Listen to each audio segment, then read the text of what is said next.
This is Retail 101 News, the weekly roundup show, brought to you by Mark Lack. The format for this weekend show is to look at 3 stories in 5 different news categories from the world of retail. At the end, there will also be a main story and an opinion piece from myself. Let's get into those headlines, shall we? In product news, Tesco, the #1 grocery retailer in the UK, has announced that all fresh chicken in its core ranges will be reared to higher welfare standards. Happier chickens produce tastier chickens, it seems. Co-op, the UK-based grocery retailer, predicts Brits will enjoy cricket salads in 30 years' time. Not sure too many Brits will be bowled over by that headline. Debenhams, the UK-based department store, has recently relaunched its Designers at Debenhams with Graduate Fashion Week. Let's hope they are fashioning something spectacular. In executive moves news, premium footwear brand Russell & Bromley has appointed Daniel Beardsworth Shaw as its creative director. The move marks the first time in the brand's 140-year history that design has been taken in-house. No joke, it's just the truth. It has been reported that Morrison's Chief Customer Officer, Darren Blackhurst, has quit his role after just 3 months at the grocer. To be fair though, it was only an interim role to cover for maternity leave. DIY giant Kingfisher has appointed Bhavesh Mistry as its new Chief Financial Officer and board member. He seems to have landed a great role there then. Let's hope he doesn't screw it up. In financial news, fashion giant Primark has announced it will invest €40 million into its Portuguese business, opening 4 new stores in 4 new cities. €10 million per store sounds a bit pricey for a Primark.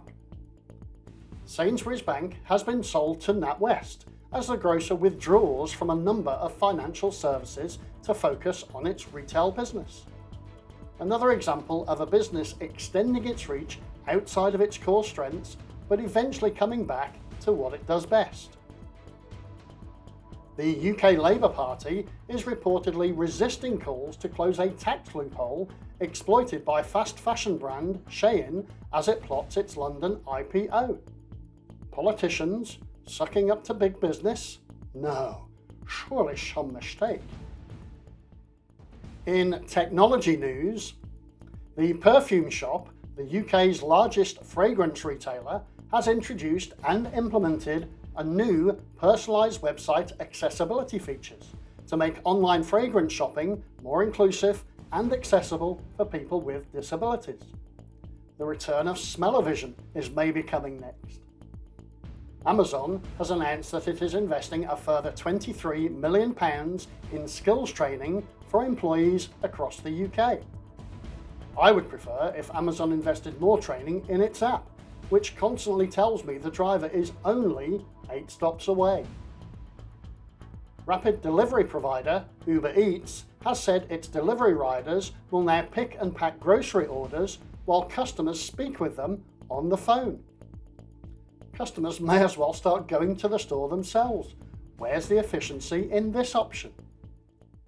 In retail employee news, as reported by Chloe Mills from Retail Week, Clarks, the footwear retailer, is set to axe 150 jobs as it swings to a loss.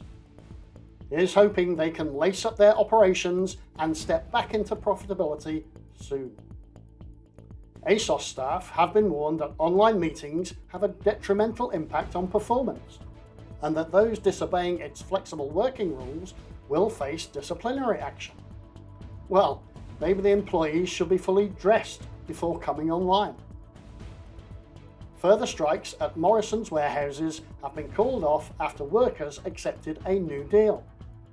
Seems they have finally put their grievances back on the shelf and are now ready to stock up on productivity. And so for our main story this weekend. Aoife Morgan from Retail Gazette has reported that executive pay in retail has been under scrutiny recently, with Tesco's Ken Murphy becoming the sector's highest paid chief executive last year after his pay doubled to £9.93 million.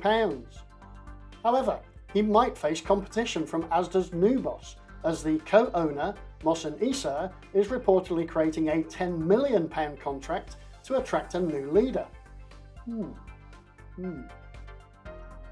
Okay. Tesco's Murphy acknowledged he was well paid. After facing criticism from NGO group Share Action, especially amid the ongoing cost of living crisis. Despite the backlash, only 6.5% of shareholders voted against his final pay, following a year where Tesco's profits more than doubled. M&S CEO and co-CEO also saw their pay packets more than double in their first full year, after assuming their roles in May 2022. JD Sports boss and Burberry CEO received lower compensation this year due to previous buyout awards, which compensated for forfeited bonuses at their former companies. One of retail's most vocal CEOs, Matt Moulding, took home a modest £29,000 last year, waiving most of his £750,000 base salary in favour of a charitable donation to the Moulding Foundation. My opinion on this is that executive pay, especially in the retail sector, is a contentious issue that should extend beyond shareholder concerns to encompass the perspectives of customers, employees, and community. While shareholders often focus on aligning executive compensation with company performance, the broader implications shouldn't be ignored. High executive pay, especially when tied to increased profits, raises ethical questions, especially amid a cost of living crisis that affects customers and employees. Customers often perceive exorbitant executive pay as a reflection of corporate greed, particularly when they face price hikes and reduced services. Employees observing significant income disparities may experience demotivation and decreased morale, potentially leading to lower productivity and higher turnover rates. Ultimately, companies must balance rewarding leadership by maintaining fair wage practices with transparent and equitable pay structures that also fosters a positive corporate culture and enhance the company's reputation. Thank you for tuning in to this weekend's news roundup from Retail 101 News. If you have a news story that you want to appear in the main news one weekend, you know where to find me. Don't forget to hit the like button, subscribe to our channel, and hit the notification bell to stay updated on the latest news from the world of retail. Until next time, keep retail savvy, stay informed, and have a fantastic weekend.